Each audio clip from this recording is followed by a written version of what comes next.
Hello students, how are you all. आज हम लोग living science class 6 chapter 11 measurement and motion के exercises के क्वेश्चन आंसर्स का पार्ट 3 डिस्कस करेंगे।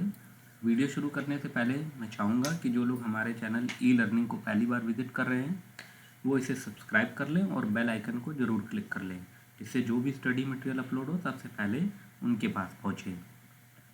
तो चलिए शुरू करते हैं। Part D is long answer question.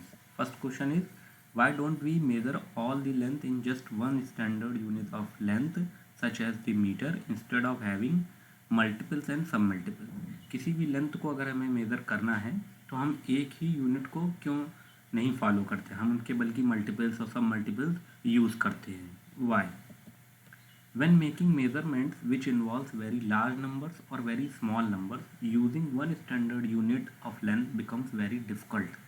जब हम या तो बहुत बड़े नंबर्स या लेंथ को मेज़र कर रहे हों या हम बहुत छोटे नंबर्स को मेज़र कर रहे हों तो हम एक ही यूनिट से, अगर मीटर से ही सपोज चाहें कि हम सारी लेंथ मेज़र कर दें तो वो बहुत डिफ़िकल्ट होगा और इम्प्रैक्टिकल भी होगा। अगर हमें 1 सेंटीमीटर वाली मान लीजिए लेंथ है और उसको 1 मीटर के फॉर्म में, मीटर के स्केल से मेज़र करना, तो वो इसकी एक्यूरेसी बहुत डाउन हो जाएगी। Therefore for measurement involving small number sub multiples of standard units are use. इसलिए जब हमारी लेंथ छोटी होती है जिनको हमें मेज़र करना है, छोटे नंबर्स मेज़र करने होते हैं, तो हम सब multiples of standard unit use करते हैं। और जबकि हमें अगर लार्ज लेंथ हैं, लार्ज नंबर्स हैं, उनको मेज़र करना है तो हम multiples of standard units are used. ठीक है। Next question is what precautions will you take while measuring the length of a line segment with a scale. जब आप स्केल से जो है किसी लाइन सेगमेंट को मेज़र कर रहे हैं तो क्या क्या प्रिकॉशन आपको रखनी होंगी। While measuring the length of a line segment, following precautions should be taken। हमें ये सारी प्रिकॉशन लेनी होंगी। First one is the ruler should be place exactly on the length to be measured. Ruler जो है आपका वो कहाँ होना चाहिए, जो लेंथ आप मेज़र कर रहे हैं उस पर एग्जैक्टली होना चाहिए। One should not use worn out portion of the instrument. आपको जो है वो इंस्ट्रूमेंट के वॉर्न आउट पोर्शन जो घिस गए हैं उनको यूज़ नहीं करना है। Eye should be kept vertically above the point to be measured. और आपकी जो आई है वो मेजरमेंट पॉइंट के जस्ट वर्टिकली अबव होनी चाहिए। ठीक है। Next question is name 2 methods you can use to measure the length of a curved line. Draw labelled illustration to show the step. कोई कर्व्ड लाइन को आपको अगर उसकी लेंथ मेजर करनी है तो क्या क्या मेथड्स हैं। To measure the length of a curve line we can use a piece of string. आप एक धागा ले सकते हैं जिसके थ्रू जो है वो उसको मेज़र कर सकते हैं। Not the string at the beginning and press it at the against the beginning of the line. और आप क्या करें, धागे में वो एक गांठ या नॉट बांध लें और उसको बिगनिंग रख दें, जहाँ पर कर्व लाइन की बिगनिंग है वहीं पर ही रख दें और उसको प्रेस करके रखें। उसके बाद आप उसको मूव करते जाएं और उससे आप उसकी मेजरमेंट बाद में ले सकते हैं। The second method is use to use a set of dividers. आप डिवाइडर ले लीजिए एंड उसके बाद उसको अलग अलग सेगमेंट्स में बांट दीजिए छोटे छोटे, और उससे आप मेजरमेंट ले सकते हैं। यहाँ जैसे फिगर में आपने देखा है कि कई इसमें पार्ट कर दिए गए और हर पार्ट को क्या करा गया, मेज़र कर लिया डिवाइडर के थ्रू। तो इससे भी आप कर्व लाइन मेज़र कर सकते हैं।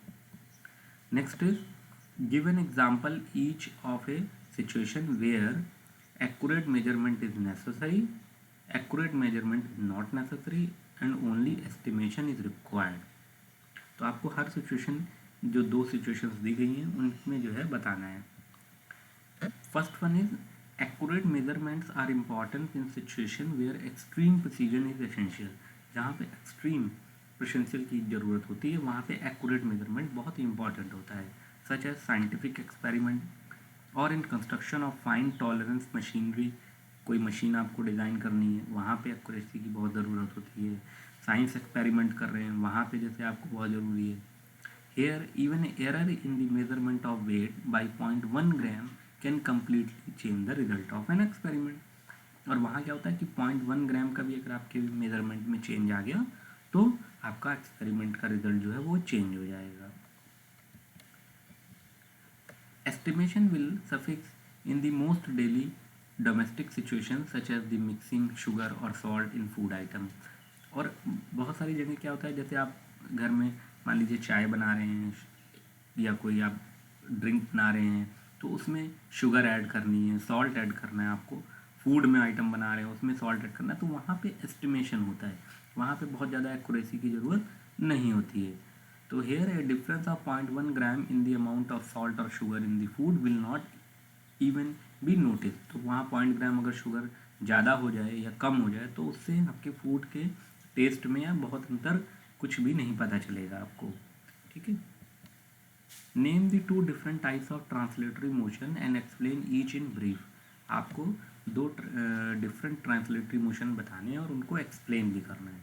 The 2 different types of translatory motions are, first one is rectilinear और linear motion. In this case the objects move along a straight line path. इसमें क्या करते हैं, ऑब्जेक्ट जो है एक स्ट्रेट लाइन पाथ में मूव करता है। For example a car driving along a straight road is performing rectilinear. अगर कोई कार की स्ट्रेट रोड पे जा रही है तो कौन सा मोशन हो रहा है, रेक्टिलिनियर मोशन हो रहा है।